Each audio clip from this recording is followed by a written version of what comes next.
Blair Lee analyzes politics in the Free State for the Gazette, and his latest column, Can Larry Hogan Win?, is bolstered by a lot of reports out there that things are kind of looking fishy in the Brown campaign with regard to their behavior. Really negative ads coming out, and they're acting like a campaign that is worried. Blair Lee, what do you say? You know, all that evidence has now been confirmed, guys, by a new poll that is going to be released today. I have the advanced copy. This poll says that Larry Hogan, the Republican, now trails Anthony Brown, the Democrat, by only 4 points. Wow. Brown 47, Hogan 43. And, as important, this poll, which was commissioned by a pro-Hogan public PAC action committee, was commissioned by a pro-Hogan group, but was conducted by the Gonzalez Research and Marketing Firm, which is a 30-year, credible, reliable polling service, a hired independent polling service, which has done polls in the past for Democrats and news services. And add to that, there is another poll which corroborates the Gonzalez poll. It's done by a major Democratic statewide elected official. I cannot reveal the name, but that poll says the spread is 6 points between Brown and Hogan. Something's going on in Maryland. Well, that's incredible information because you would not expect that at all, but it does sort of explain why the Brown campaign. I mean, you know, they say in Maryland, if you're a Democrat, you don't even have to worry about the Republicans showing up. You just sort of run a nice campaign and you become governor. But in this particular case, he's been coming after Hogan hard and heavy. And one would guess the reason is he's seen polling data that concerns him as well. Exactly. This is the smoking gun. What we've all seen in the last 3 or 4 weeks is this. First of all, the Democratic Governor Association. Now, this is the group that's supposed to be electing governors, Democratic governors nationwide, have come into Maryland. They have spent $750,000 on attack ads against Larry Hogan, the Republican, and reportedly have now spent another $300,000 in media buys for October. This is $1 million being spent by Democratic Governor Association in a blue state, a state that's supposed to be safe for Democratic gubernatorial candidates. Last week, Martin O'Malley, the governor who's running for president, said he is going to suspend or interrupt his campaign for presidency and help Larry Brown in Maryland. Not Larry Brown. Anthony Brown. Anthony Brown, which also seems to be another tell that there's a problem here. And, the attack ads from the Brown campaign, which are really pretty harsh, began before Labor Day.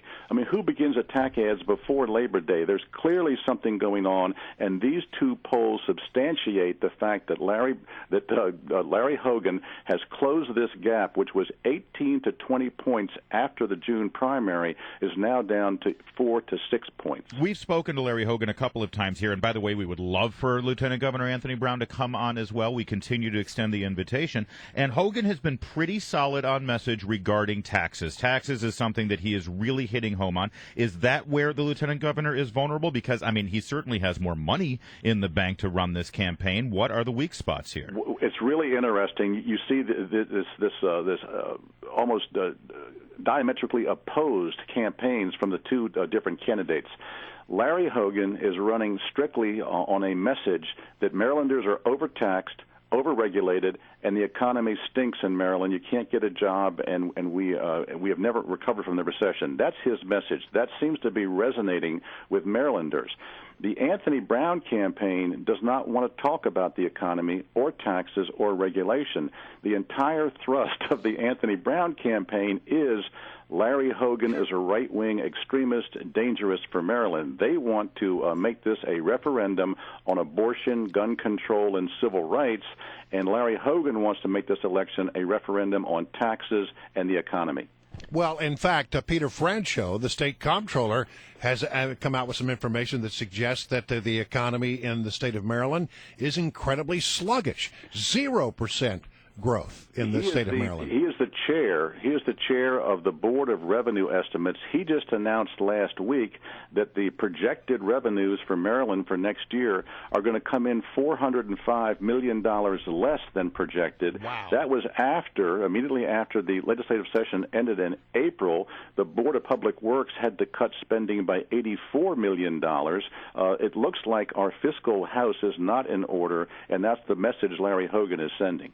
So, Blair Lee, we had Larry Hogan on, as I mentioned, last week, and he referred to those ads that he was seeing out of the Brown campaign. He's run 5 television commercials with millions of dollars in special interest money, and every one of them is 100% false, just filled with complete lies. I mean, his campaign is really getting desperate. Yeah, so he kind of saw it coming too, but my question, Blair Lee, is let's face it, people always ask, why do candidates run negative ads in politics? And the answer is always because they work. But as you've just pointed out, if that's the only message from Anthony Brown, knowing Maryland voters the way you know them, will it work? It appears they are not working because there has been a barrage of attack ads on Larry Hogan, and yet these two polls show the gap closing.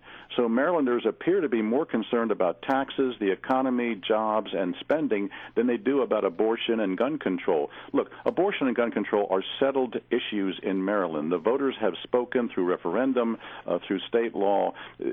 I think that voters are smart enough to understand that raising abortion and gun control basically are red herrings to distract voters away from the issues they really care about. All right. I want to touch briefly on the new laws that we're seeing in the state of Maryland, especially the one that's getting the most attention is the decriminalization of marijuana law. Really interesting. This was the surprise bill in the 2014 General Assembly session, which ended in April. A coalition of African-American and liberal lawmakers passed this bill against the wishes of legislative leaders. This was not supposed to pass. It was supposed to be a study instead. Because it was passed unexpectedly and quickly, it is a very sloppy law. It needs to be tuned up, but here's the way it stands right now.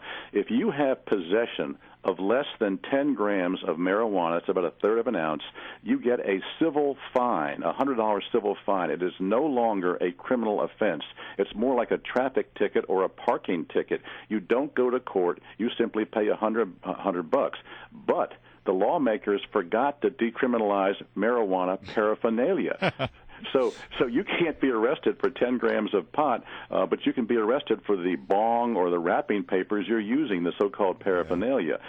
Also, what's really interesting is that they say that for repeat violations, you do have to go to court, pay a $500 fine, but there's no mechanism to track repeat violations. The police and state's attorneys can't, because it's a civil fine, Amazing. They can't keep track of that. Yeah, about that. Yeah. What's going to happen here is you're going to have uneven enforcement around the state because this law is sloppy. It needs to be revised and reformed. Blair Lee, we only have about 30 seconds. Really quickly, the one congressional race that seems to be up for grabs in Maryland is the 6th District, incumbent John Delaney and challenger Dan Bongino. What do you know about that?